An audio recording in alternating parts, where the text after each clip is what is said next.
Dans un village isolé, niché au cœur d'une forêt dense, une légende glaçante fait trembler les habitants depuis des générations. Une femme nommée Naya hante les rives de la rivière Noire, un lieu autrefois sacré, mais aujourd'hui maudit.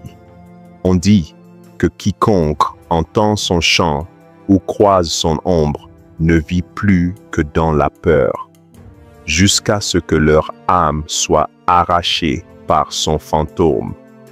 Naya était une belle femme, aux longs cheveux noirs, lisses comme la soie et aux yeux d'un éclat surnaturel. Mais derrière cette beauté se cachait une douleur immense.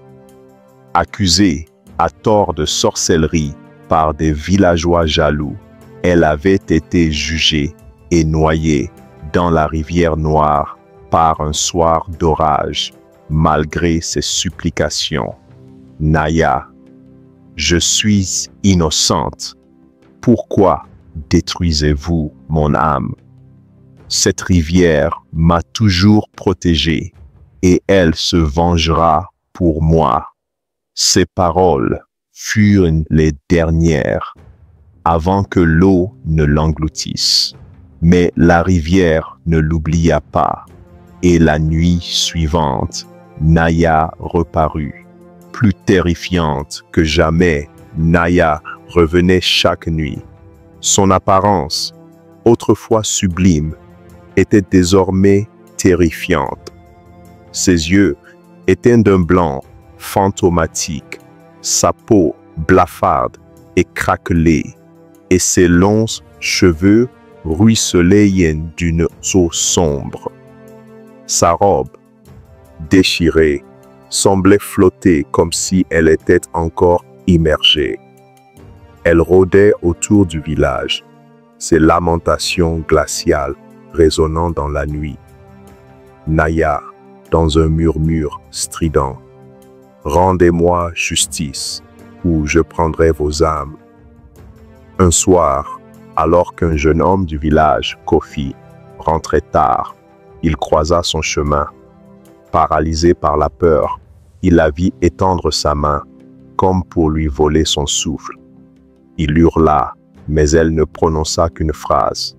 « Naya, pourquoi m'as-tu abandonné, Kofi? Tu étais là ce soir-là. » Kofi était l'un des hommes qui l'avaient condamné.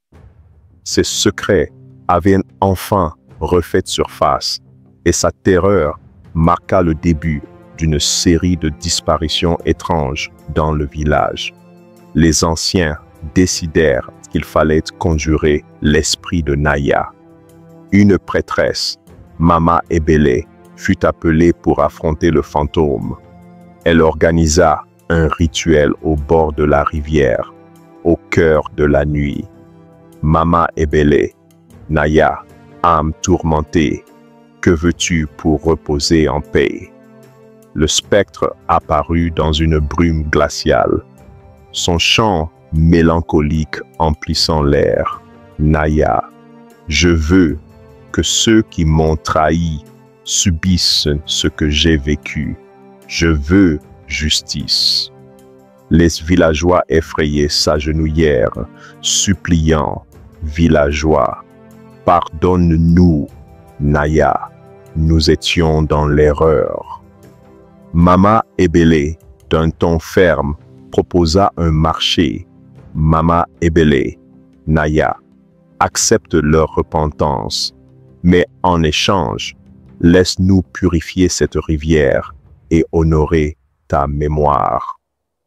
Alors que l'esprit semblait s'apaiser, Mama Ebele jeta un regard sombre au chef du village, l'homme qui avait mené la chasse contre Naya. Ce dernier, pris de panique, tenta de fuir, mais une vague surgit de la rivière, l'entraînant dans ses profondeurs. Naya, avec un sourire sinistre, justice est faite. Le lendemain, la rivière redevint limpide et Naya disparut à jamais. Mais une fois par an, lors de la nuit de sa mort, les habitants déposent des offrandes sur les rives, car ils savent que si son souvenir est oublié, elle reviendra. Fin.